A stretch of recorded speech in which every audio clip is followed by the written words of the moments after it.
अस्सलाम students, welcome to my YouTube channel.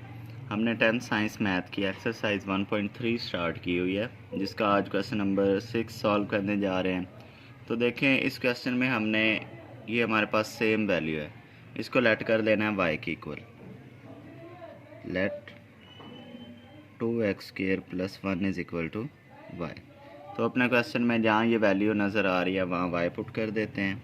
तो यहाँ आ जाएगा y + 3/y is equal to 4। ठीक है, अब आपने पूरी इस इक्वेशन को y से मल्टीप्लाई कर देना है। तो हम इसको y से मल्टीप्लाई कर देते हैं। y multiply y plus y multiply 3/y is equal to y multiply 4।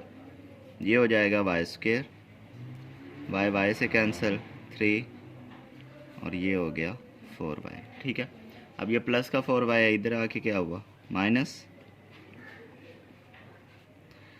अब देखिए हमारे पास बन गया क्वाड्रेटिक इक्वेशन, इसकी हमने करनी है फैक्टराइजेशन। तो y² के साथ 1 है, 3 से मल्टीप्लाई होगा, आंसर आया 3। इस 3 को देख के दो ऐसी वैल्यूज़ लेनी है कि उनको मल्टीप्लाई करें तो 3 आए, प्लस या माइनस करें तो ये सेंटर वाला 4 आए। तो इसके पेयर क्या पुट होंगे, y² - 3y - y + 3 -3 -1 -4 3 1s are 3। इन दोनों में से कॉमन लें y, तो यहाँ बच जाएगा y - 3। ये माइनस का है तो माइनस कॉमन ली, दोनों में से कुछ कॉमन नहीं आ रहा तो 1 आएगा। y प्लस चेंज हो जाएगा माइनस में क्योंकि माइनस कॉमन ली है। 3 इज़ इक्वल टू 0।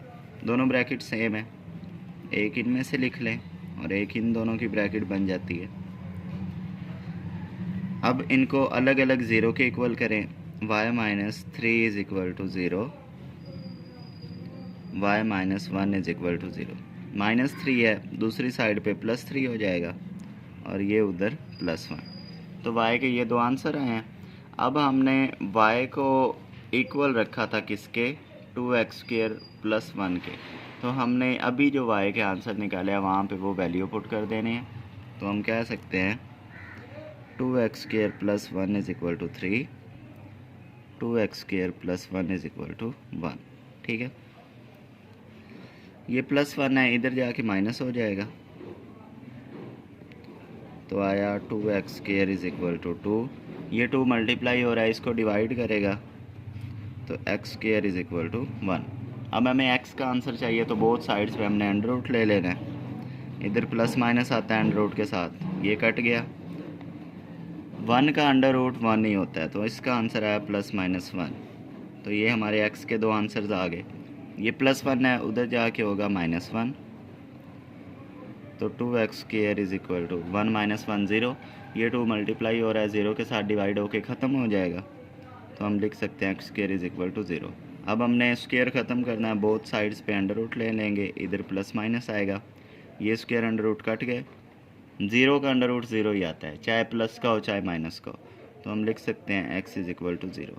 तो ये जो हमारे पास आंसर्स आए हैं इनको आपने सॉल्यूशन सेट में लिख लेना है। तो ये क्वेश्चन नंबर 6 सॉल्व हो गया। अब हम करते हैं क्वेश्चन नंबर 7। जी, अब क्वेश्चन नंबर 7 में देखें तो इसमें हमने x/(x-3) और इस वैल्यू को देखें तो ये x-3/x है। यानी अगर इसको हम कहें कि ये एक वैल्यू है तो ये उसका रेसिप्रोकल है, यानी उल्ट है। तो हम इसको लेट करते हैं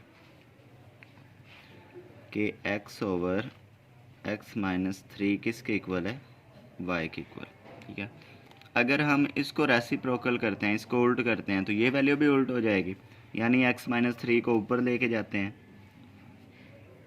और x को नीचे लेके आए तो इसके नीचे जो 1 है वो ऊपर चला जाएगा और y किधर आ जाएगा, नीचे। तो यानी क्या हमने देखा कि x/(x-3) इक्वल है y के, तो यहाँ हम y पुट कर देंगे। x-3/x इक्वल है 1/y के, तो यहाँ हम 1/y पुट कर देंगे। ठीक है, तो हमारा क्वेश्चन किस में चेंज हो गया, y + 4/y is equal to 4। ठीक है, अब हमने क्या करना है, पूरी इक्वेशन को y से मल्टीप्लाई कर देना। y × y + y × 4/y is equal to y multiply 4, ठीक है। अब देखें y से मल्टीप्लाई हुआ वाई स्क्वेयर, ये y कैंसिल हो गया 4, और ये मल्टीप्लाई हुए तो 4y, ये प्लस का इधर आके माइनस हो जाएगा, +4 इज इक्वल टू 0। अब ये हमारे पास एक फार्मूला बन रहा है, देखें y का स्क्वायर +4 को हम लिख सकते हैं 2 का स्क्वायर -2 फार्मूले वाला, first value y into second value 2, 2 2s are 4, तो ये -4y बन रहा है, ठीक है। तो ये हमारे पास माइनस का होल स्क्वायर का फार्मूला बन गया, इसको हम लिख सकते हैं y यहाँ से दरमियान में जो साइन है वो आखिरी वैल्यू, इसका whole square is equal to 0, ठीक है जी। अब हमने क्या करना है, अब हम ये स्क्वायर है तो इसको हम लिख सकते हैं y minus two is equal to 0, क्योंकि ये वापस मल्टीप्लाई होकर स्क्वायर ही बना रहा है। इसका मतलब क्या है कि ये वैल्यू भी 0 के इक्वल है, ये वैल्यू भी 0 के इक्वल है, तो हम लिख सकते हैं y minus two is equal to 0, क्योंकि अगर तो हमारे पास अलग अलग वैल्यूज़ होती तो हम 2 दफ़ा 0 के इक्वल लिखते और अलग अलग आंसर निकालते, तो हमारे पास एक ही वैल्यू है, इसको हम एक ही दफ़ा करेंगे, ठीक है। तो यहाँ से y का आंसर क्या आ रहा है, -2 उधर गया तो +2। अब यहाँ तक हमारा क्वेश्चन सॉल्व नहीं हुआ, हमने y लेट किया हुआ था इस वैल्यू के इक्वल, x/x-3 इक्वल है y के, तो अभी जो हमने y का आंसर निकाला है वहाँ पे हमने ये वैल्यू पुट करनी है, फिर x का आंसर निकालना है, ठीक है। तो हम कह सकते हैं कि x/x-3 इज इक्वल टू 2, इस y की जगह जो हमने वैल्यू लेट की थी वो पुट कर दी है। अब ये x-3 इधर डिवाइड हो रहा है, 2 के साथ मल्टीप्लाई होगा, तो x is equal to 2x minus 6, ठीक है। ये प्लस का 2x है, इधर आके माइनस हुआ, तो x minus 2x is equal to -6, x minus 2x answer क्या देता है, -x is equal to -6, minus minus से कट गया, तो x का आंसर क्या आ रहा है जी, 6। तो ये हमारे पास क्वेश्चन नंबर 7 सॉल्व हो गया। आपने याद रखना है कि यहाँ पे हमारे पास स्क्वायर बना था, हमने 2 वैल्यूज़ में चेंज कर दिया, एक को 0 के इक्वल रख लिया, दूसरी को क्यों नहीं किया, क्योंकि वो सेम वैल्यूज़ हैं, तो एक को ही 0 के इक्वल करके y का आंसर निकाला और y से आगे हमने x निकाल लिया। तो आपने इन क्वेश्चंस को गौर से समझना है, ये लॉन्ग क्वेश्चन था, बहुत इम्पोर्टेंट था, ठीक है।